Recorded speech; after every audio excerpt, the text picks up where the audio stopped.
அனைவருக்கும் வணக்கம். Prakash Sri YouTube channel மூலயமா உங்களை சந்திக்கிறதுல ரொம்ப சந்தோஷம். இன்றைக்கி நம்ம பேசக்கூடிய தலைப்பு என்னென்னு பார்த்தீங்கன்னா, செய்வினை எத்தனை வகை, அதை எப்படி நீக்குவது. அதாவது செய்வினை அப்படிங்கிறது நம்ம எல்லாம் ஒரு மாந்திரிகரை போய் பார்த்து செய்வினை பண்ணுறது அப்படின்னு நினைப்போம். அது ஒரு வகை இருக்குது. அது அதிகாலத்து பிரயோகம். அந்த காலத்தில் ஒரு முறைப்படி அதை கற்று தெரிஞ்சு செஞ்சவங்க இருக்காங்க, இப்போ இருக்காங்க, ஒரு சிலர் இருக்கிறாங்க. எல்லோரும் நான் செய்வினை பண்ணுறேன் அப்படின்னு சொல்லி பணம் பறிக்கிறவங்க நிறைய பேர் இருக்காங்க. ஆனால் ஒரு சிலர் மட்டும் இப்போவும் இருக்காங்க, செய்யக்கூடியவங்க இருக்காங்க. அது அப்புறம் பேசுவோம்.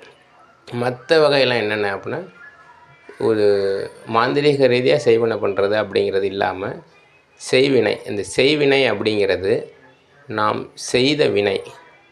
அதாவது நாம் செய்த வினை அப்படின்னா, நாம் ஏதாவது ஒரு தவறு செஞ்சுருப்போம். ஒருத்தவங்களுடைய எப்படி சொல்கிறது, முன்னேற்றத்துக்கு தடையாக இருந்திருப்போம், இல்லது அவங்களோட வாழ்க்கைக்கு ஒரு பிரச்சனையை கொடுத்துருப்போம்.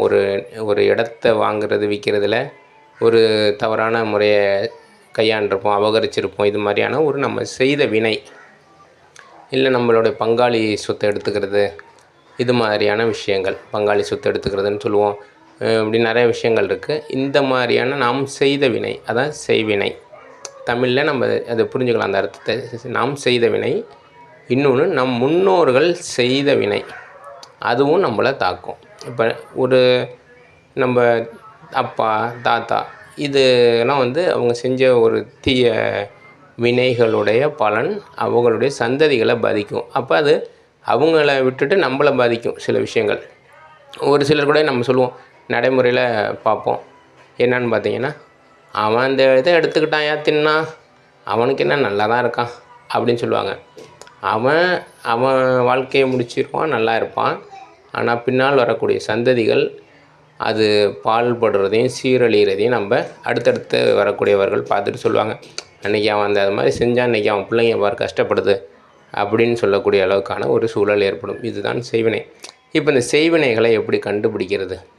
உண்மையான செய்வினைகள், அதாவது ஒரு சில விஷயங்கள் நடைமுறையிலே நமக்கே தெரியும். அந்த ஒரு இடத்த அவங்கள்ட்டேருந்து வாங்கினதுலேருந்து நமக்கு சரியில்லை அப்படின்னு சொல்லுவோம்.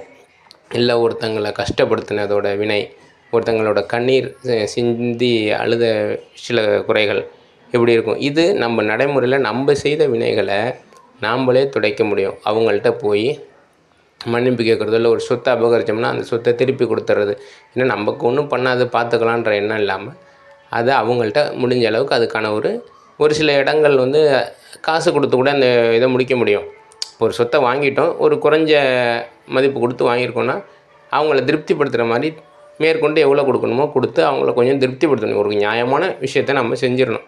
ஏன்னா இது பின்னாடி வரக்கூடிய சந்ததிகளை பாதிக்கக்கூடாது அப்படிங்கிறதுக்கான இது இல்லாமல் இந்த மாந்திரிக ரீதியாக செய்த செய்வினை, இதை பற்றி பேசுவோம்.